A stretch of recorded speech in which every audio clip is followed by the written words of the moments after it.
Is your vision giving you cause for concern? Have you had several surgeries or eye injections in the past? Are you using eye drops? Are prescription glasses working for you? If you answered yes to any of these questions, tune in to get pertinent information from me, Lady Day, and Dr. Prince, a low vision and blind rehabilitation specialist.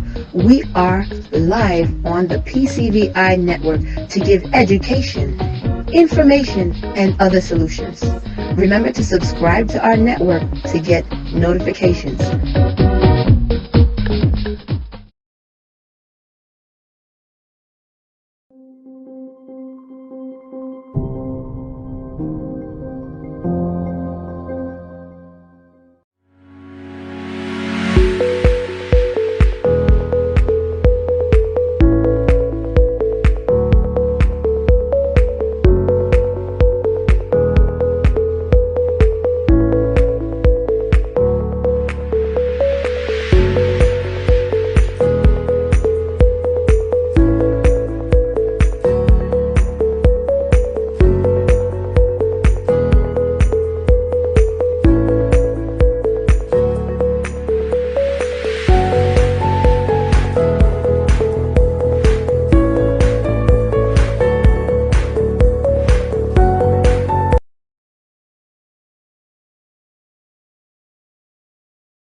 Good evening or good morning or to everyone watching PCVI Network today. As you know, this month, the January month, is Glaucoma Awareness Month. It's also Braille Month. That's means for the whole month, we're going to talk about glaucoma. I know you may get tired about glaucoma, but we're going to talk about it. But today, I'm doing a quick segment about a quick segment on glaucoma because I feel like it's important, and I got the permission with one of my patients, that's Miss Liz Monsenatus, and she has glaucoma, and I get complicated, and she didn't know she has glaucoma until and she already lost this eye, and she only have a little bit over here, and when she went to see her eye care specialist, they do surgery for her, they do everything for her, and she still doesn't see. And now she only have just a little bit of vision at 3 o'clock. As I always explain to you, I always see the eye like a clock. Like where you see have 12 o'clock here, 6 o'clock, and 9 o'clock, and 3 o'clock here. I'm sorry, 3 o'clock here and 9 o'clock here. And she only have a little bit of vision at 3 o'clock. Now, she went to all type of specialists, but they finally sent her to the press center. And when she get there, within a few months, we were able to give her a little bit of better vision, make her see where her vision is. And there is no better than that when I see Miss Senatus can sit down in this chair, 13 feet, and look at the blackboard and can give me a few letters. When she came here, she could not see. Even when she has to work, someone has to hold her. Doesn't even know where to sit down to identify a chair. But now the problem is, a lot of patients are like this. It's not because she doesn't have vision. She doesn't know where the vision is. She doesn't know or to use the little bit of vision she has. And we are able to do that. And now she is at her final stage, as her final rehab training at the press center. Now, good for her. At the end of the year, one of her patients, Jean Pierre, we thank him, and we will thank him a lot. We're able to give her that binocular telescope, as you can see, and she received it at one of the book signing activity. But she came to the office today for us to teach her how to use this equipment, because you can have several binocular telescope. You may think you cannot see, they are not working, you don't see on it. It's because you don't know how to. It's not like you don't know how to wear a glass, because it's easy. As soon as you put a glass, you will see. But when you lost your vision, you have to learn how to see again. And there is no what can make us happy more than that. When I can see, as you can see, Miss Lismon were able to read all this letter, NCK, ACO, and she get all the way to 20/50. This is someone when that came here, that could not even see none of the letter A when she came here. And today she can do that. And today she told me she will be able to watch TV when she is home. And no better than that. And guess what? Why I'm sharing this with you? Miss Limon, she was not like that before. By matter of fact, we were to have a little talk today. She told me she was the secretary of the State Senate in Haiti. You know, that's mean she used to have a successful life with both of her visions. She didn't know at this stage now she will have she will lose her vision. That can happen to any one of us. What we try to do is educate you and advise you what Miss Lismon didn't do that make her get to that stage. And even if you get to that stage, what you should do to get back in life. Because now Miss Lucy told me Miss Lismon told me she will be able to watch TV. She will be able to watch her kids, her grandkids in the backyard. She will be able to, when she stay in an apartment. In her apartment there is a lot of things she can do. This is no better than that. Now we want to advise everyone during this month: try to get your eye checked. Glaucoma is a silent killer. No, unless you have an acute angle glaucoma, you will know it because you will feel pain, you will have pain, stuff like that.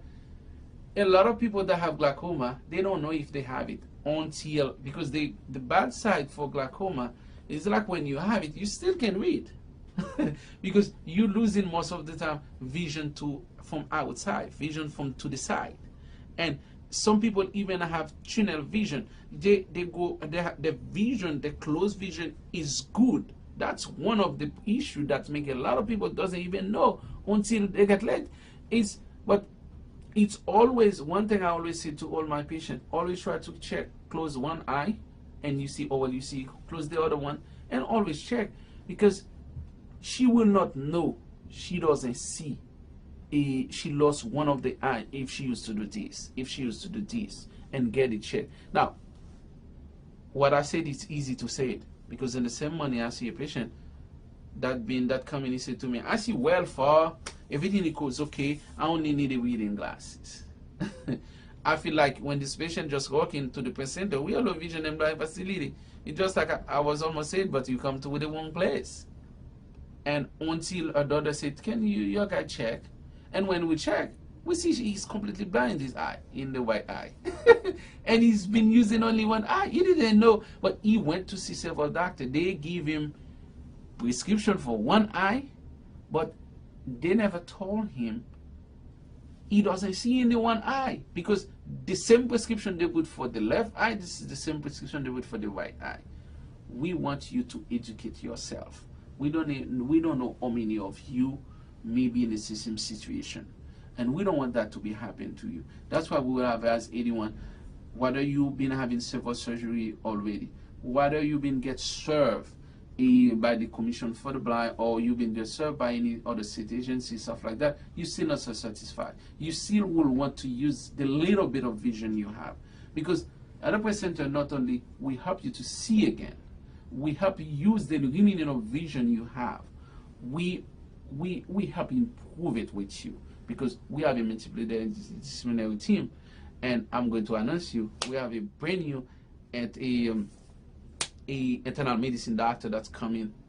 She did emergency medicine. She did emergency medicine, and she's an internist, and with a lot of experience, over 40 years experience, Dr. Woodin Ahim, that will be part of the team soon, and we'll have a chance to present her. She will have a chance to chat with you. Well, this is the little bit information I have for you for tonight. Hopefully, the information I give you was helping for you. And one thing I would say before I leave, get your eye checked, get a complete eye exam. You know, ask questions, do your homework, do some research about glaucoma. But if you have any question, you can always send us questions to the network, because we are here to educate you, to educate you. Or if you have any family member that's lost the vision, that visually impaired, or that have specific tasks they cannot do, or if any one of you used to do your work, used to take like 3 minutes to do work now will take you longer, 30 minutes. You have to find out. Sometimes it's not because the job is more difficult. Sometimes it's not because you're getting old, everything is okay. Get yourself a check out. If you check your primary doctor, he said everything is fine and everything is good. Don't stay and say, I'm good, I see well, I just need a reading glass. And bad for you, you went to see a doctor, you said, I just come here for a reading glass. It just give you a reading glass what you want. But you don't do any check for you. In the meantime, you have some underlying disease that's going on. And we don't want that to happen to you. And this is all we have for you. And I'll see you next time. Prince Center for the Visually Impaired is a state-of-the-art facility with low vision specialists for all your vision needs. Our low vision rehabilitation specialists will accurately measure your visual capabilities and help you use it more efficiently. Please call us today for a low vision evaluation at area code 516-200-3850 or stop by our local office located at 550 West Merrick Road, Suite 3, Valley Stream, New York, 11580. Do not assume your options are limited to surgery or glasses, and do not wait until you are legally blind to benefit from our services.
Dieu gardait font t'arraler des pieds. Depuis jour elle il finit par tendre. Petite nous bien grandi, faut rester au pays. Si tellement moins fleuri, si je tourne maïs. Si marche toute fatwa, dominant bel drap. Si manger tous les jours, gagne place pour l'amour.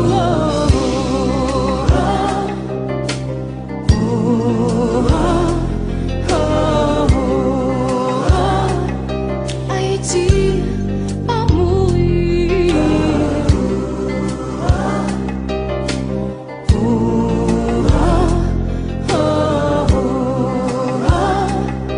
Au pays, pas fini.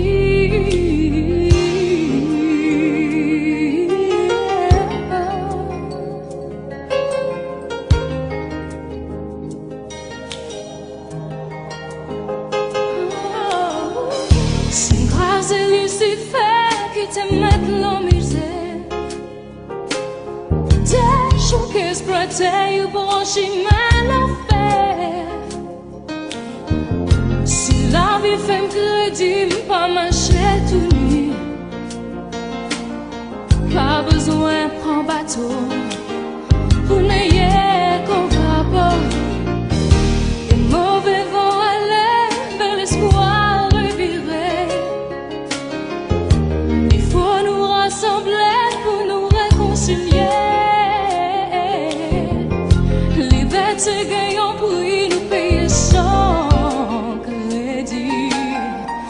Tout le monde y au poilerie, la misère y a fini.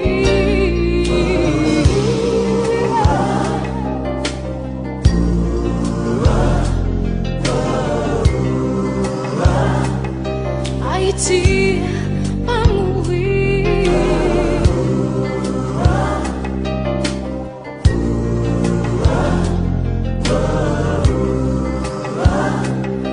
Au pays, pas fini.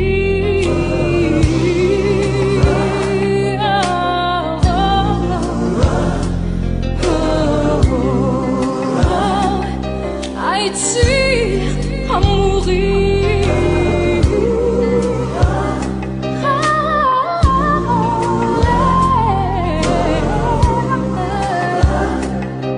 Au pays, pas fini.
Hi everyone, and welcome back to Vision in the Classroom.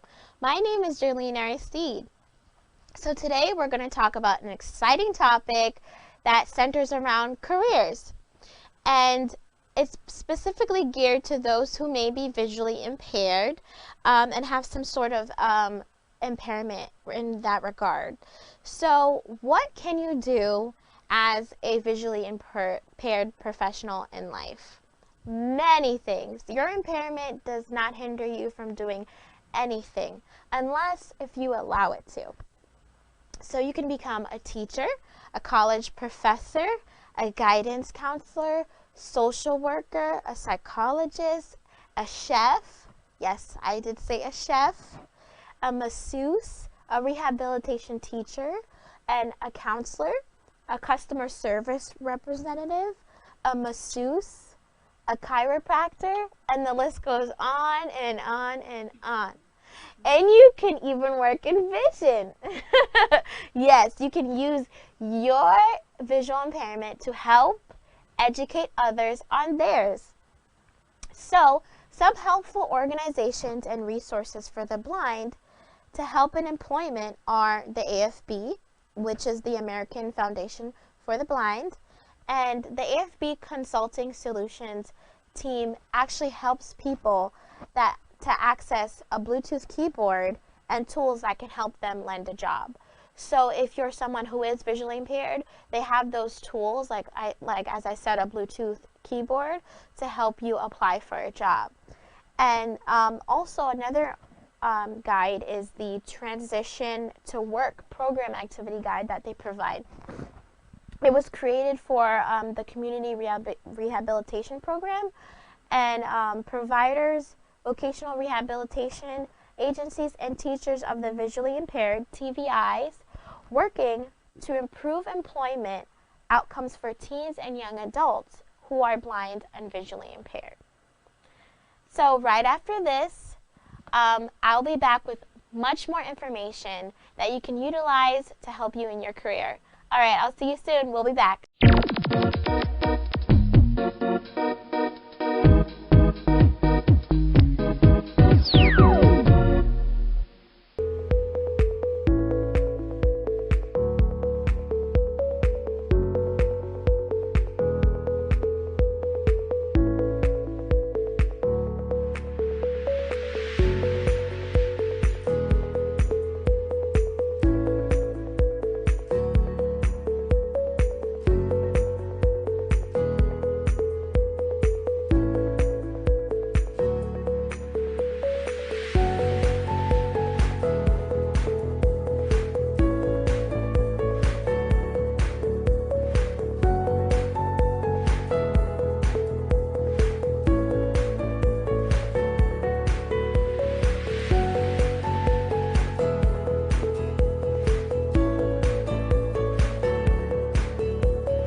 Alright, and welcome back. So as I was saying before, I was letting you guys know some organizations that can help with visually impaired finding employment. But the biggest organization that is local, actually, is the Print Center for the Visually Impaired. Great center for you to be able to come get information about future employment or your specific impairment and what you can do, the many careers that are available to you. All of this information you can find in the Print Center for the Visually Impaired, and the phone number is also displayed throughout this entire episode, as well as a link below this video. So if you have any questions, again, I will say the phone number is 516-200-3850. And also, you can find the Print Center for the Visually Impaired located in Valley Stream at 550 Merrick Boulevard, Valley Stream, New York.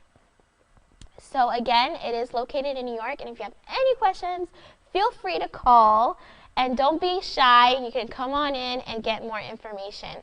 So continuing with that, you have, for a long time, the unemployment rate among people with visual loss has been over 70%, okay? And it's due to a large fact that there are so many numerous misconceptions that still exist today. Oh, you know, a patient who's visually impaired cannot do this, cannot do that, but it's all not very true. You might have some more accommodations that come with your impairment, but that doesn't mean you cannot do a certain job, okay? Today, with advancements in technology, careers in the medical field are also options for visually impaired. That's right, you can work in the medical field also. So a blind person who has the appropriate training and experience can choose from a wide array of careers in the healthcare field. That ranges to taking notes in the morning at the hospital or research in a wide range of healthcare fields. You know, manufacturers are actually involved in creating medical equipment that have accessibility tools for blind users, and they often employ blind researchers as testers and developers to create and test their new prototypes. So you're also subject to earning a doctorate degree in one of the health sciences. Visually impaired medical scientists can participate in any program that is not visually dependent. Or if you would like to go more on the administrative side, you can be a part of healthcare administration. Potential jobs for professionals with limited vision include transcribing, okay, management positions, and administrative jobs that involve mainly report writing. So if you're great at writing, you enjoy typing, healthcare administration is probably the best fit for you. Again, that depends on your likes and interests and what you feel you're capable to do. You can also work in customer service. There are several facilities such as insurance companies or private medical practices that employ customer service representatives to do certain tasks such as making appointments, answering queries, taking messages, and receiving billing questions. Some customer service representatives rely on large print screens, and that may be the case for you. If you do, that's no problem. They will accommodate you. And for those that are familiar with the assistive technology, can adapt well in the environment. So they do provide assistive appliances and technologies that can help you better do your job. So another opportunity is clerical opportunities that you can go ahead and inquire about for the job that you would like to apply to. The medical transcription field is an excellent option for the blind healthcare professionals who have mastered the necessary assistive technology. So you might need some training in those types of technologies before you are able to use them, but that's completely fine because it will look great on your resume and it will solidify your chance at getting that clerical opportunity job. Braille typing displays are specially designed screen readers make it possible for visually impaired transcriptionists to transcribe physicians' notes. A transcriptionist only needs to listen to the notes that are recorded. So vision is not essentially a skill. What is necessary is an in-depth knowledge of medical terminology, and this can be learned through the same course work taken by sighted transcribers. So if you have a visual impairment, you can also be a transcriber since it's more listening based, it's more auditory based. Another huge advantage in the field of medical transcription is that these professionals usually work out of their homes, which eliminates the need for transportation. So you can sit at home in your office or in your kitchen table and you can transcribe for doctors all over the world if that's something that you choose to do. Or you can choose to become a counselor or a psychiatrist. The field has a great path for those with vision loss because sight does not have a direct role in as a counselor. The lack of vision doesn't hinder your ability to hear patients, to understand what they might be going through, to give valid information and give valid emotional response to these patients. So that is something that won't necessarily be a hindrance because you don't need to actively see the patient. You just need to be able to have some sort of auditory function. So with that being said, all of these careers are vital options for anyone who is visually impaired. And that doesn't limit you to any one of these careers that I have listed. Okay, I'm hoping to expand anyone who is undergoing some sort of maybe a depression, that you might not have found something that you want to do, and you do have a visual impairment. Any of these are a vital option for you. Okay, you just have to get the adequate assistive technologies, and you can find that here at the Print Center for the Visually Impaired. It's a perfect option for you. I want to give one example for those of you who are watching. Marla Renyan, she was a marathon runner who is legally blind. Okay, she ran marathons, and you would think, oh, don't you need to have a perfect vision to run a marathon? No, she did it all on her own. She's a 3-time national champion in the women's 5,000 meter. She placed 8th in the 1,500 meter in the 2000 Sydney Olympics, making Renyan the first legally blind athlete to compete in the games, and the highest finish for an American woman in that event. So not only did she beat the odds of running a marathon as a legally blind female, but she beat the odds in general as an American woman, period. So she set records, and all doing that with her visual impairment. And just to leave you with this, if you do decide to do more of a medical or healthcare field and you are visually impaired, Jacob Bulletin was the first blind person to become a physician and fully licensed to practice medicine.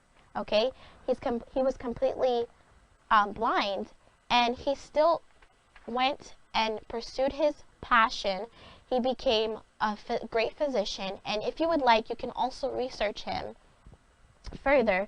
Also, Tim Cords is the second blind person to be accepted into an American medical school, and he earned his degree in 2005 from the University of Wisconsin-Madison.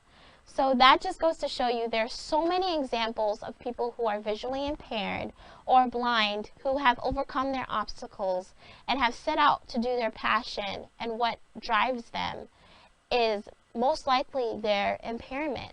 And I want you to allow your impairment to drive you and not to stop you from anything you would like to do, because those people are examples that the sky is definitely the limit. So you can reach for the stars, do anything you would like. And I thank you so much for watching today. I hope that it has been a sense that you can feel more motivated and inspired to do what you want to do, whatever it may be. And thank you so much again for watching and tuning in to Vision in the Classroom. From the PCVI Network, I'm Jerlene Aristide, and I'll see you next episode. Bye!